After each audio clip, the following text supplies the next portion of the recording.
যারা বলেন কসাইকে মাংস দেওয়া যাবে না তাহলে কুরবানি হবে না, আমি বলবো আপনাদের এই হাদিসটা বোঝার ভুল। হাদিসে বলছে একটা, আপনারা মানুষকে বুঝাচ্ছেন আর একটা। আসলে এই হাদিসটা এরকম বলে নাই। হাদিসটায় বলা হয়েছে যে কাউকে পারিশ্রমিক না দিয়া তার বাবদ গোশত দিলে সেটা হবে না, তাকে পারিশ্রমিক দিতে হবে। তারপর তারে খুশি হয়ে আপনি যতটুকু পরিমাণ পারেন তারে গোশত দিয়ে দেবেন। হয়তো আপনার একটা গরিব মানুষকে দেন, ওই পরিমাণ দিয়ে দেন, নয়তো আপনার আত্মীয় স্বজন হলে তারে অল্প গোশত দিয়ে দেন। এই লোকটা গরিব মানুষ, আপনার বাসায় আসছে কুরবানির গোশত বানাতে, অর্থাৎ কুরবানি দেন নাই।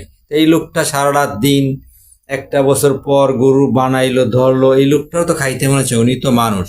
তো ওনারে খুশি হইয়া আপনি যে বাসায় 3 ভাগ মাংস করবেন, তাও তো গরিব মানুষকে দেবেন। সেইখান থেকে না হয় কিছু মাংস ওনাকে দিয়েই দেন।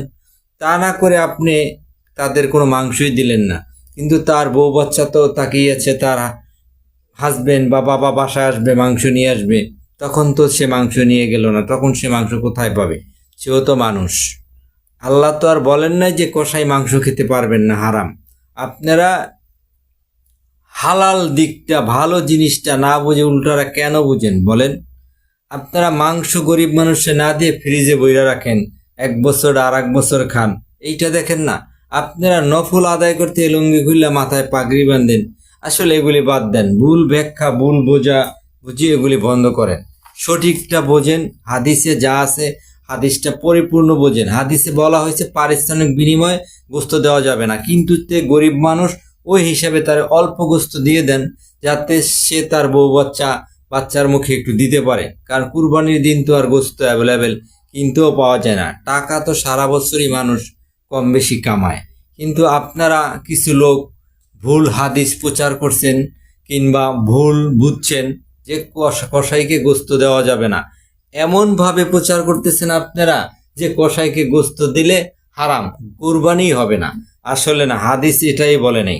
আমরা আল্লাহর এবং আল্লাহ রাসূলের হাদিসগুলি পরিপূর্ণ বোঝার চেষ্টা করব, তারপরে অন্যকে এই কথাটা আমরা বলবো এবং কার্যকর করব। না বলে না শুনে এরকম হাদিস প্রচার করা বা কাউকে ঠগানো, এটা ঠিক না। হারুন কিসিঞ্জারের মতো হাদিস পড়েন না যে ওর হারুন কিসিঞ্জার গরু মারছে জন্য বলছে হারুন কিসিঞ্জার হাম জবর হাম, গরু এ গরু মারল দিতে হইব তার দাম। আর হারুন কিসিঞ্জার আগে বলছে বোবা জিনিস মারলে তার দাম দিতে হয় না। যখন হারুন কিসিঞ্জার শুনছে তার গরু মেরে ফেলাইছে, তখন হারুন কিসিঞ্জার বলছে দাঁড়াও, শেষের পৃষ্ঠা 3টা পড়তে ভুল